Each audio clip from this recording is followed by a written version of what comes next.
السلام عليكم ورحمة الله وبركاته. عمو جمال قصص وحكايات للولاد وللبنات. عمو جمال قصص خيال في خيال. معاكم عمو جمال يحكي لكم قصة جميلة ليكم يا أطفال يا حبايبي في كل مكان. اللي بيسمعوني واللي مش بيسمعني يحاول يسمعني. بس سيدة عمرو أنا عاوز أقول لكم حاجة. تحطوا لايك وتفعلوا الجرس وتشتركوا في القناة واستنوني لحظات وارجع لكم احكي لكم الحكايه.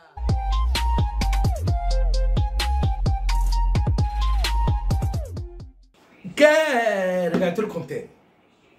وكان يا مكان ولا يحلى الكلام الا بذكر الله الرحمن والصلاه والسلام على نبينا العناب صلى الله على محمد صلى الله عليه عليه وسلم. وسلم. كان بيتحكي في واحد سائح دوا كان يعني بيلف في البلاد بيتفسح كده، مش سايح بالعرف بتاع بلدنا ده. سايح كان بيمر في البلاد، وفي يوم من الايام بيعدي جنب بير. لقي البير ده فيه 4 حاجات. لقي فيه انسان وقرد وعقرب وحيه. انسان وقرد وعقرب وحيه. قال اول ما شاف الانسان قال لا، انا انسان زيه لازم انقذه. حرام يقعد في ايه؟ في البير ده ويموت. المهم فكر جاب حبل كبير كده ونزله. اول ما نزله نط القرد وقال له شكرا ليك، كتر خيرك وانا خدامك طول العمر. نزله تاني مره طلع العقرب قال له شكرا ليك وانا خدامك طول العمر. نزله 3 مرة طلعت الحية. قال يا عم انا عاوز الانسان مش الحية. الحية قالت له شكرا ليك يا مولاي وانا هبقى خدامتك طول العمر. احنا ساكنين كلنا في قرية واحدة بس عاوزين نديك نصيحة. قال لهم ايه هي النصيحة؟ قالوا له اوعى تطلع الانسان. قال لهم ليه طيب؟ قال لهم الانسان ده اكتر واحد ما يشكرش. اكتر واحد ايه؟ ما يشكرش. قال لهم لا ده انسان زي انا لازم اطلعه. نزل الحبل رابع مره طلع الانسان قال له انت عملت فيا معروف وانا هخدمك وهفضل طول العمر المعروف ده في رقبتي، وان شاء الله هرده لك بخير وسلام. لفت الايام والسائح ده راح نفس القريه اللي هم قالوا له عليها. كلهم ساكنين في قريه واحده. السائح راح وهيبدأ بمين؟ هو ده اللي انا هقوله لكم. استنوني لحظات وهرجع لكم تاني. المهم السائح لفته تاني وراح القريه اللي هم قالوا له عليها. قال ابدا بمين؟ ابدا بالانسان. الانسان كان صائغ بيعمل الذهب، يعني زي الصياغه كده بيعمل ذهب. لف عليه ما عرفش مكانه. راح عند القرد قال له يا الله حبيبي قلبي عمري سيدي انا غلبان وما عنديش اي حاجه اعملها لك بس استنى لحظات. القرد فضل يروح شمال ويروح يمين لغايه جاب له فواكه كتير وقال له دي مقدرة اللي انا اقدر اعمله لك. الراجل السائح كل من الفاكهه اللي جابها له القرد وقال له يا شكرا ليك يا قرد وشكرا لايه لمعروفك. راح للصايغ برضه ما لقيهوش قال اروح لمين؟ للعقرب. العقرب قال له سيدي مولاي حبيب قلبي اللي انت انقذتني، انت ليك عندي معروف بس انا ما عنديش حاجه في البيت بتاعي، انا لازم اجيب لك اي حاجه. قال له ما تجيبليش مش لازم. المهم العقرب راح لف لغايه ما راح عند بيت الملك. قرص الحارس وسرق الحلي الذهب بتاع بنت الملك والحارس مات. العقرب جاب له ايه؟ الذهب. واول ما جاب له الذهب فرح وقال كتر خيرك وقال له جبته منين؟ العقرب قال له مالكش دعوه ده هديه مني ليك. الراجل برضه راح للصائغ قالت يا انت الصائغ ده حبيبي وانسان زيي اللي خلى القرد عمل معايا كده والعقرب عمل معايا كده. ما الانسان هيعمل معايا ده، الانسان هيظبطني خالص. راح عند الانسان، بعد الانسان قال له ازيك حبيبي روح قلبي انت اللي انقذتني. قال له انا جاي في خدمه. قال له ايه هي الخدمه؟ قال له الذهب ده بيعه لي.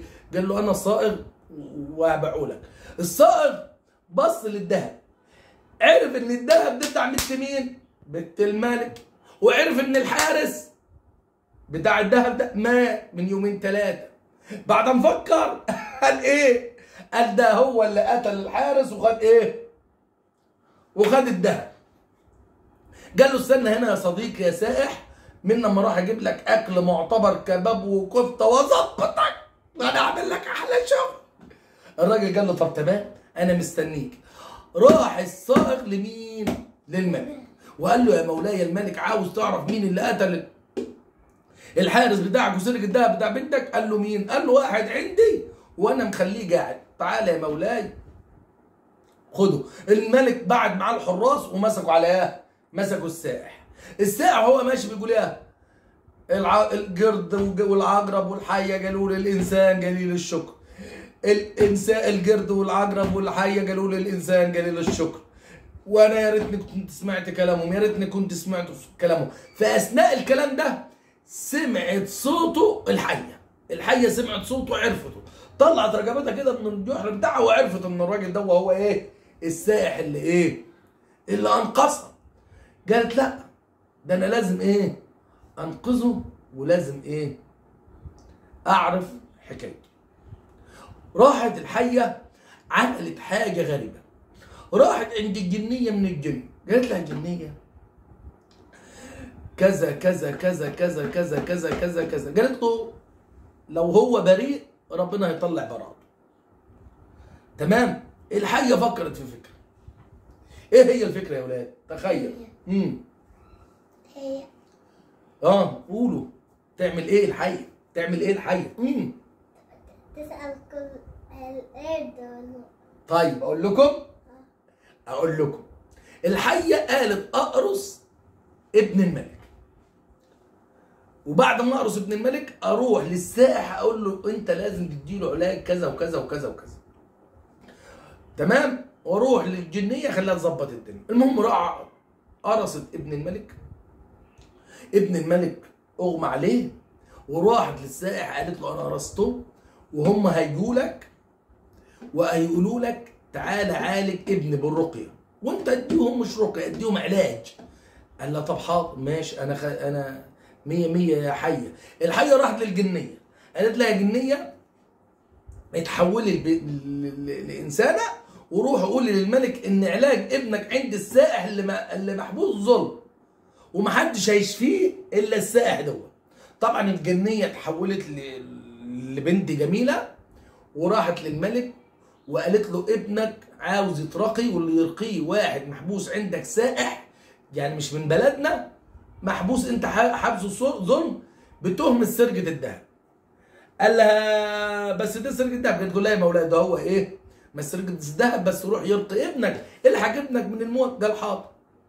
راح جاب السائح، كان السائح مكلماه الحيه ومظبطه له الدنيا. راح السائح قالوا له الملك عاوزك. راح عند الملك، الملك قال له انت تقدر تشفي ابني بالرقيه؟ قال له ايوه يا مولاي انا هشفي ابنك بالرقيه بس سالوني. راح يشفي ابنه بالرقيه حصلت حاجه. استنوني لحظات وهرجع لكم، ما تمشوش بعيد عن القناه دي، راجع لكم على طول.